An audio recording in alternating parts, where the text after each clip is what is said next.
Hello and welcome to Property Potential Podcast. I'm your host, Robert Zalkin. Today I'm here with Mandy van Streepen with Legacy International. She is the Chief Operating Officer. Mandy, welcome to the show. Yeah, thank you, Robert. Great to be here and looking forward to our conversation. Absolutely. Mandy, what does Legacy International do? So, Legacy International is really a boutique consulting company that does marketing and sales for builders and developers. So, as we know, builders and developers have all the vision in the world and all the expertise in creating beautiful master plans and communities. But a lot of the time, if they're not a big national builder or developer, they don't have that in house ability to market the homes, the product, and then obviously to do the sales, on-site sales. They just don't have a sales team to be able to support that.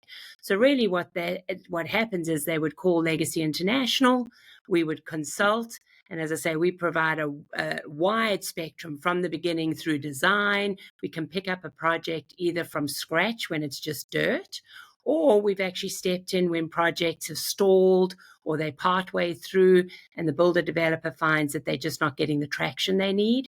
They will give us a call and we'll go in almost like the special unit, if you will, and go in and assess what's working, what isn't on the marketing and sales side, and then take it from there and really just oversee that whole process of the marketing and then what happens with those leads and the sales.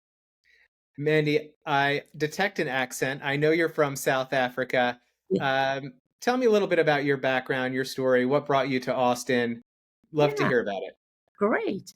Yes, I am from South Africa. And for anyone that knows South Africa, I was born in Durban, which is down on the coast, actually the east coast of South Africa, up towards Mozambique.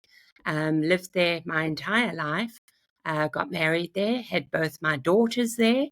My background is actually in marketing. I worked for two of the top marketing agencies in South Africa, White Hat, and then also Hunter Scores TBWA. So I did a lot of international accounts whilst working on those accounts, working at those agencies.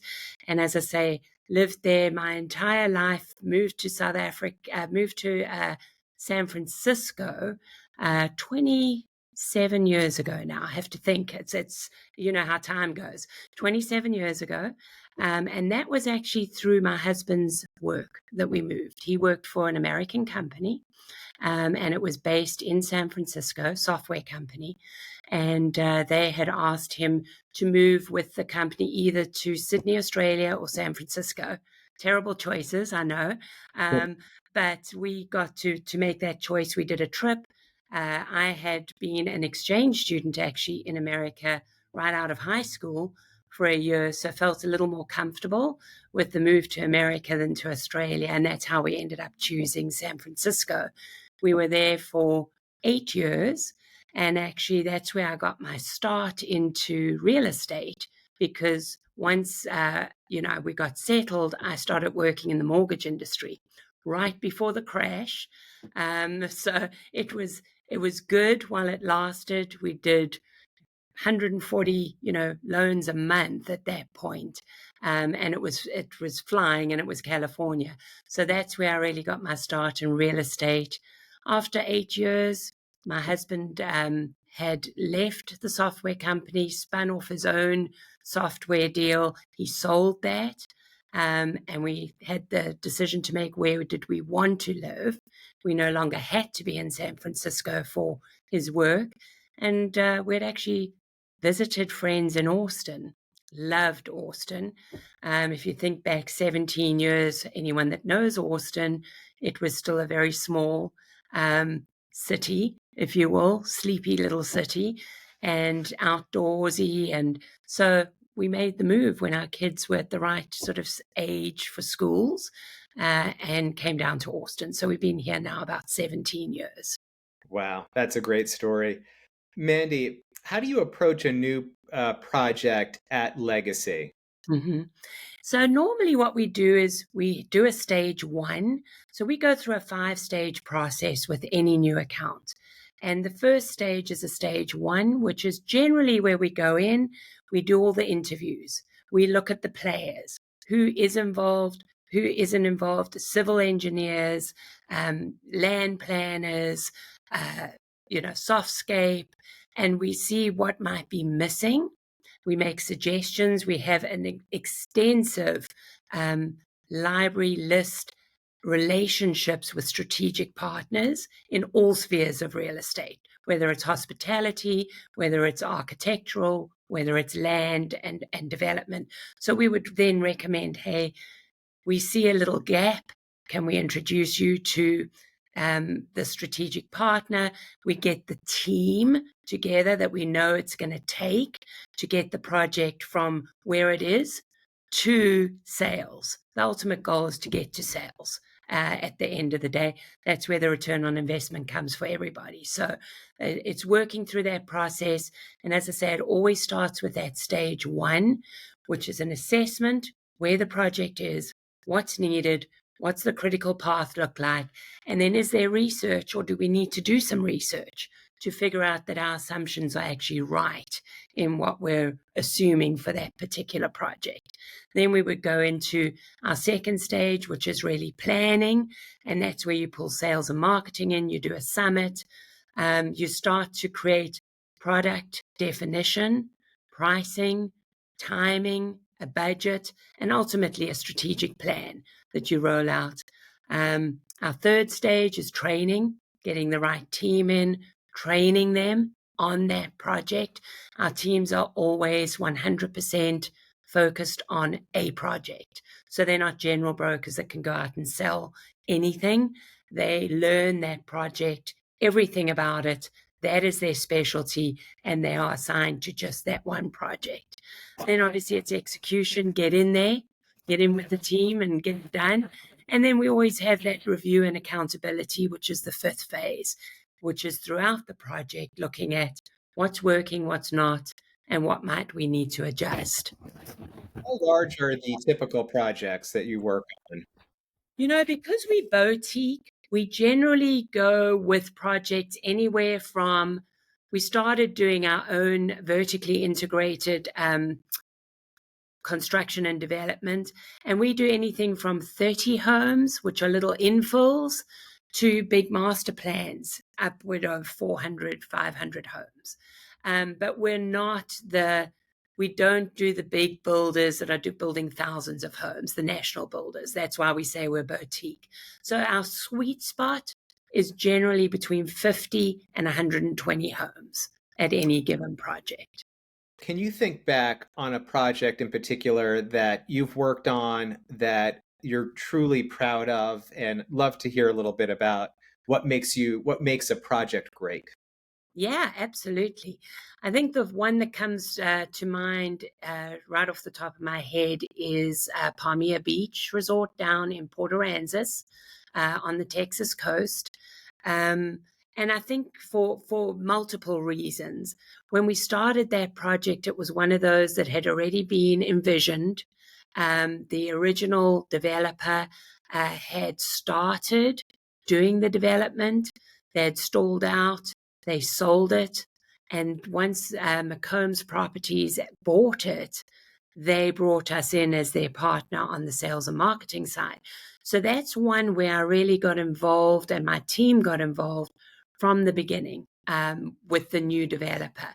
Re-envisioned portions of this. It's a master plan with golf, hospitality, beach. So we did everything from, on the marketing side, the branding, the logo, the naming, design street signs so that everything looked and felt like seaside in 30A. It's that feel, and took it from raw land to something phenomenal. And I think the reason it stands out is it had so many challenges. It stalled.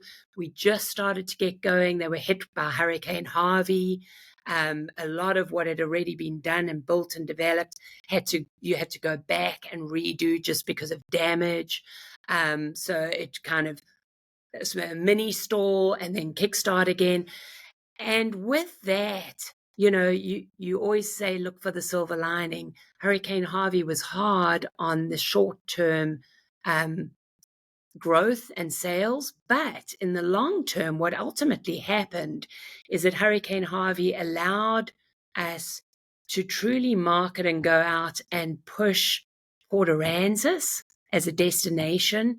And it took off after Hurricane Harvey. I mean, Port Aransas exploded in a way no one could have expected just because of us. We did a roadshow all over the US, took a bus, Port Aransas, started putting it on the map as a place for people to go to.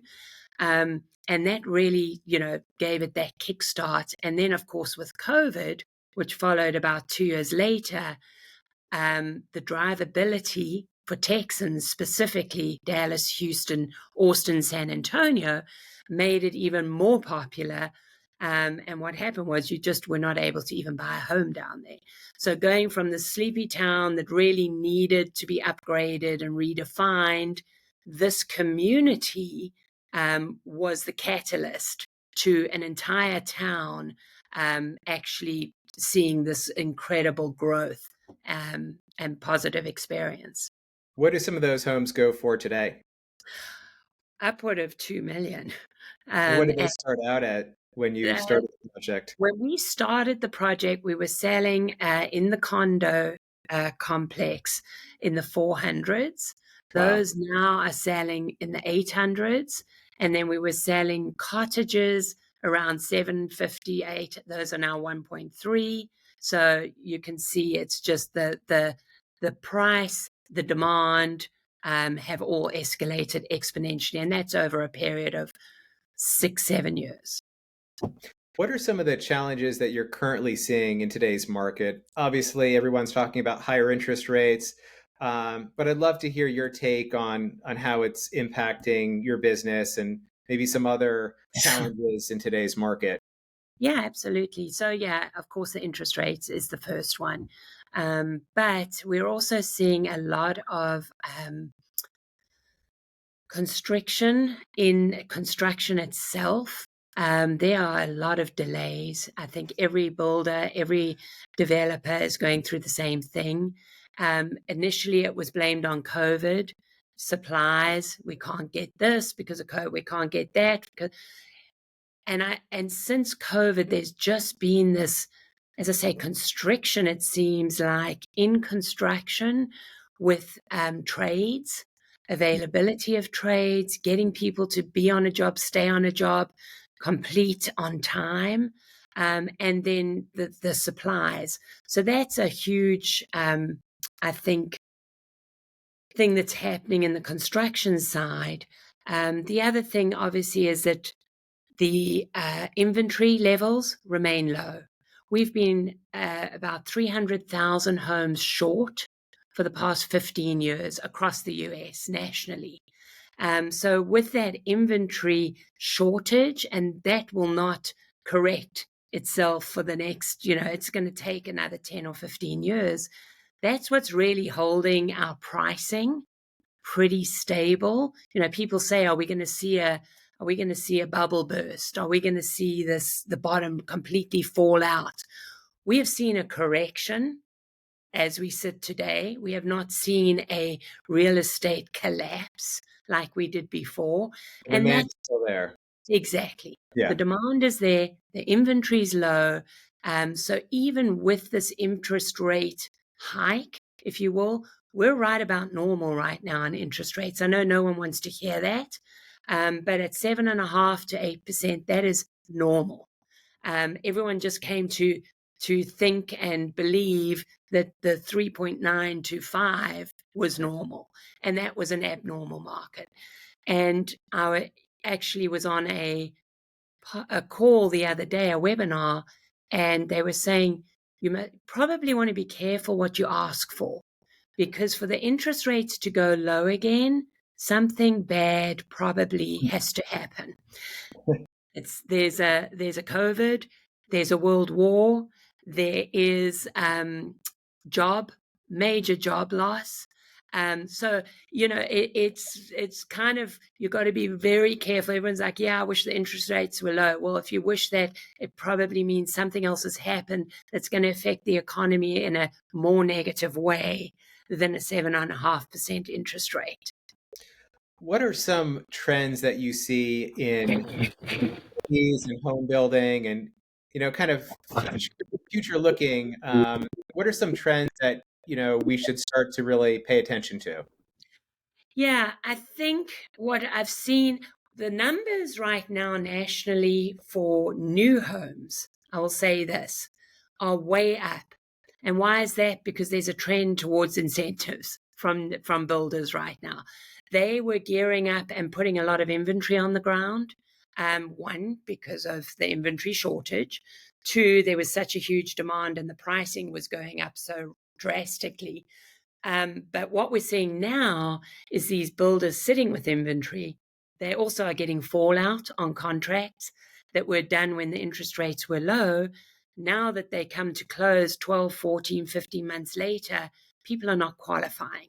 So they're getting fallout. They've got inventory that they had thought they would sell. So builder incentives and drop pricing on new homes is a trend and a big deal, and something I don't think is going to go away anytime soon. And 1 out of every 5 sale so far in 23 has been a new home sale. That's the highest ratio it's ever been. Hmm. And it makes sense because the resales sales are down. People that are sitting in an existing home on a 4% interest rate are not moving. They're not going, they're like, where would we go and why would we move? So resales, they are down. New home sales are up. But you're seeing those incentives and drop pricing. Whereas with resales, the pricing is holding stable. So that is a trend for sure. There's a trend towards looking at student housing. Why? Because they are expecting student population to grow another 8% by the year 2030. And student housing is just a huge gap and need, and it's going to continue to grow. So I think there's a trend there to keep our eyes on and look at how we, provide for that gap.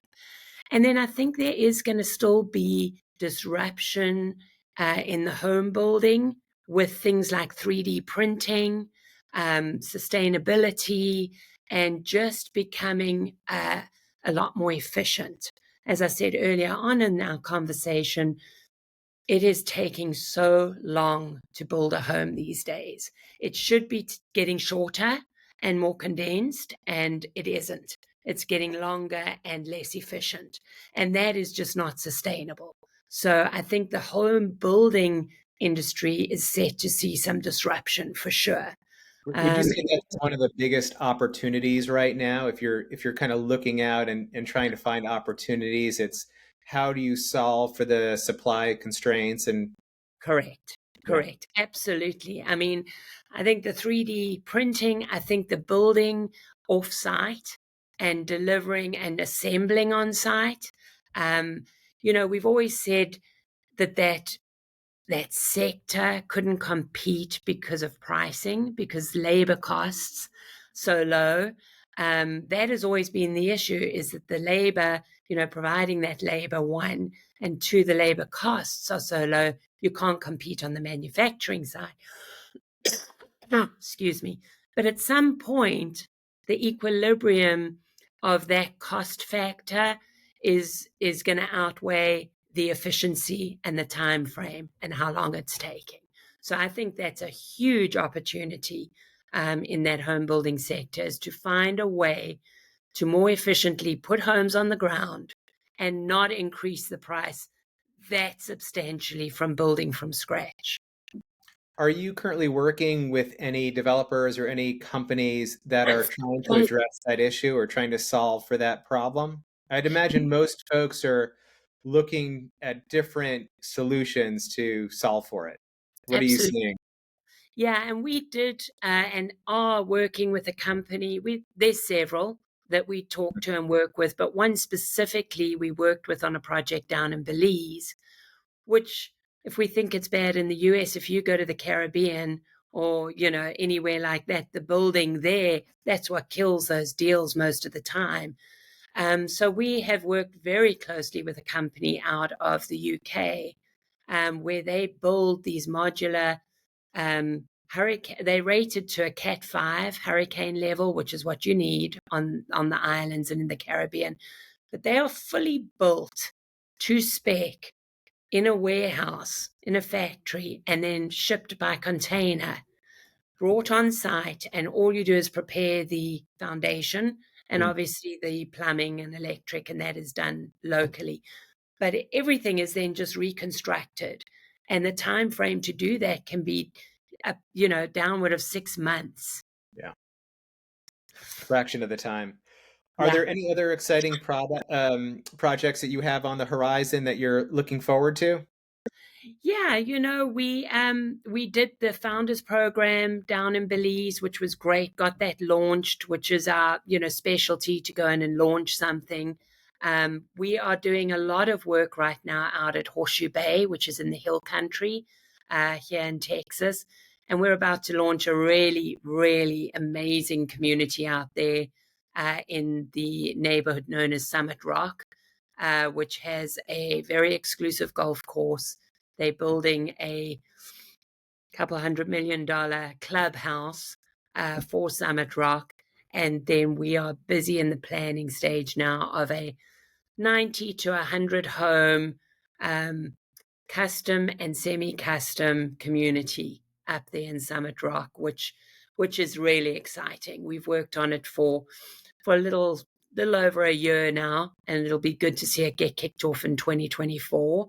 On the heels of us selling out, we took on another project for them that was already under construction out at Horseshoe Bay, which is the Waters condominiums. And we're actually we've sold that out. We sold 60 prior. It's not even finished yet, construction, but we sold them all out. So on the heels of selling that out, it's going to be good to launch a new product and a new community out there for them. So that's the most important one that we have going on right now. You had mentioned earlier the 5-stage process. Just wondering, how do you leverage data and technology into that process? Yeah, we utilize a number of software programs, obviously. But at the end of the day, what we do as a boutique sales and marketing company it's the human element. So a lot of what we do is one-on-one human. Once we get down to the execution phase is when we really start to pull it together with our CRMs, whether it's HubSpot, whether it's Brightdoor. We do a lot of in office or sales center programming, where you go in and you have your real estate discovery center, and we use it was Brightdoor, it's now called Sicilian, and they have an incredible software package for real estate specifically, where you can have a touch screen and allow people to go and explore the community before even speaking to a salesperson. So we utilize that. We utilize obviously our drop boxes. We pull it all together. But as I say, it relies on the human element until we get to the execution.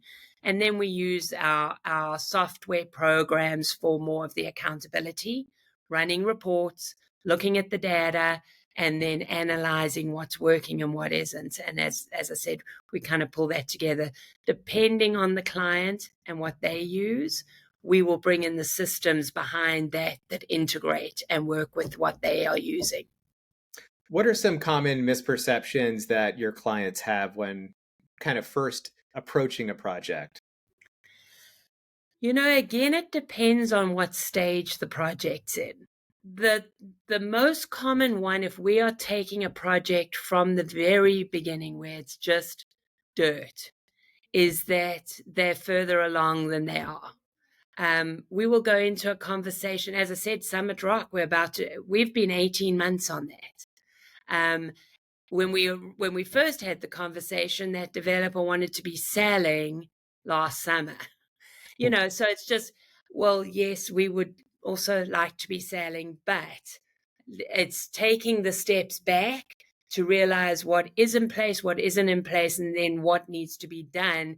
And that timeline is often disappointing or a challenge to get over, but it is the foundation for the success down the road. If that is not done right, all the setup in the beginning, the fundamentals, the civil, the permitting, the POAs, the PUDs, the whatever it is, if it's not done right, you never get the success on the back end. You're always going to be playing catch up or going back to repair or fix something or stopgap it. So it's always better to walk them back and then go forward again. So that is, I think, the biggest challenge, is just setting the right expectations of what still needs to be done and then the timeline for that to be done.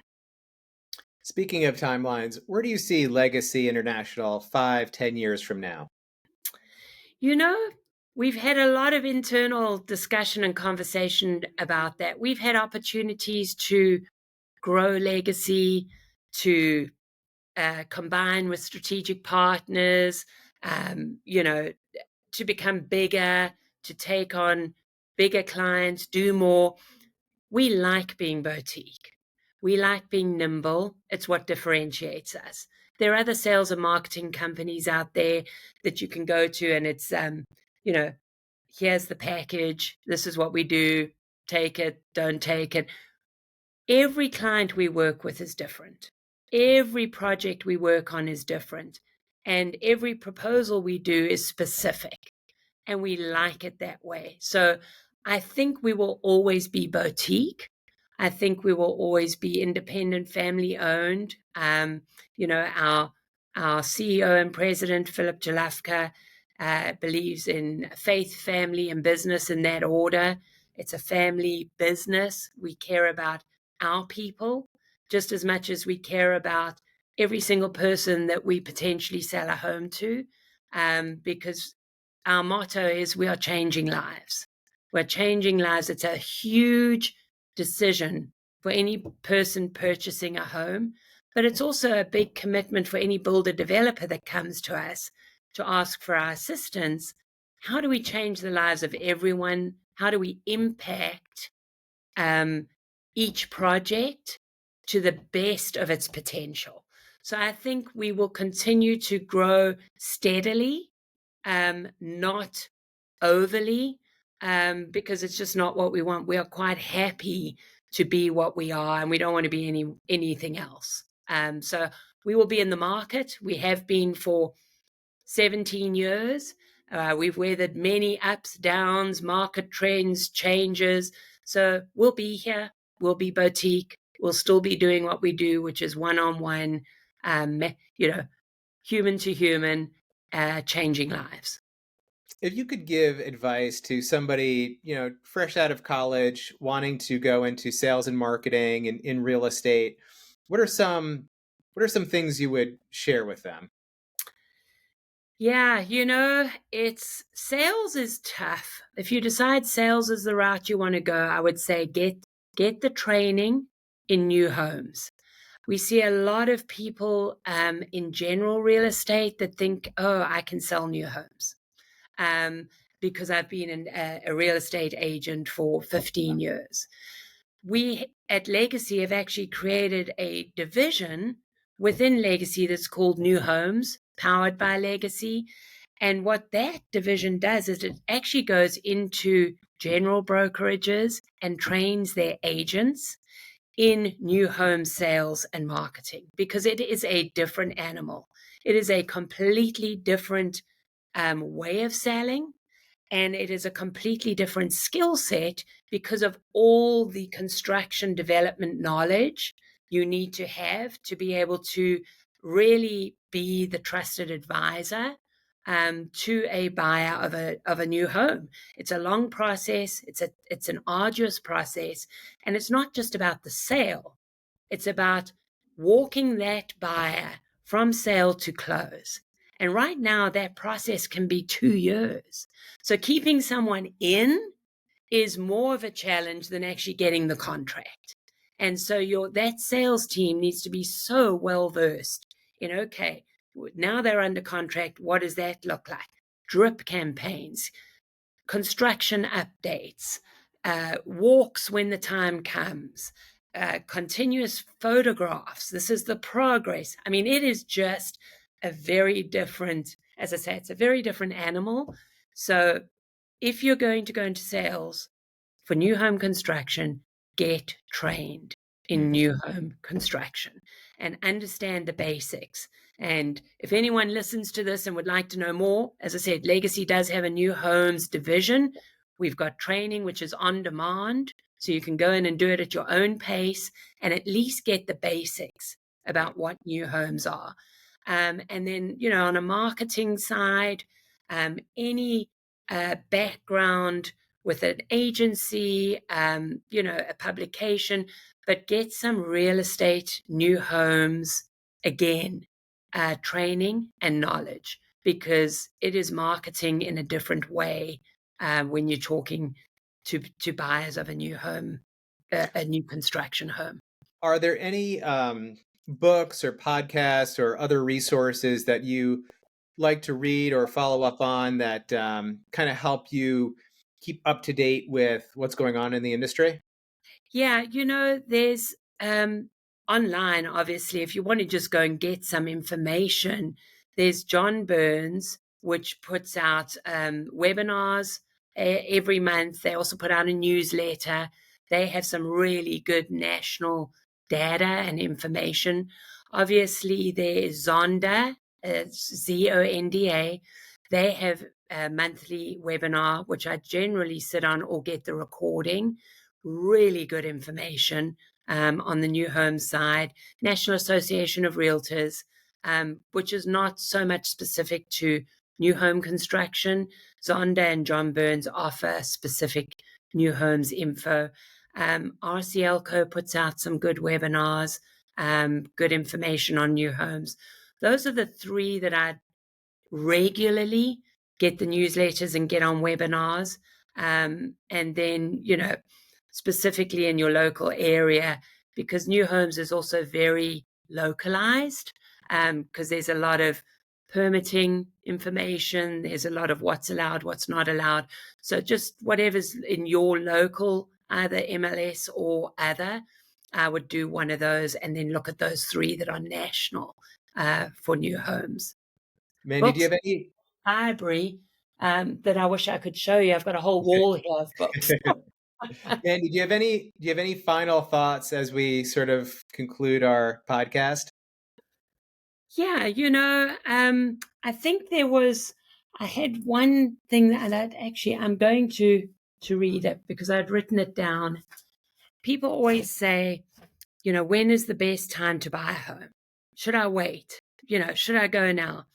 And this is a quote I saw, and as I say, I'm going to read it because I highlighted it. The best time for prospective buyers is when they find a home that they like, that meets their family's current and foreseeable needs, and that they can afford.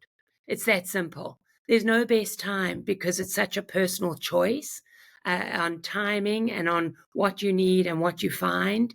And real estate is exciting. It's challenging. It's demanding, and it is not for the faint-hearted. I can tell you that from experience. And it is certainly a trend-based industry. It goes up, it goes down, the pendulum swings, it comes back. It always swings back the other way, but it is exciting. And you get to really work with, again, the human element, the people. You are changing lives, and then see these communities truly come to life. Again, Palmyra Beach, from nothing, I go down there now. I walk around in awe of how beautiful it is. And you look at it and you go, wow, I had a hand in that. And look at all these people that are enjoying it. So for me, that's really the why to be in this industry, is it's something that stands the test of time and other people get to enjoy for a long time. Mandy, I think that's a great way to end it. Thank you so much for joining me on Property Potential Podcast. I truly appreciate it. Thank you so much. You are so welcome. Great to see you, Robert. And thanks, everybody. Thank you. Bye-bye.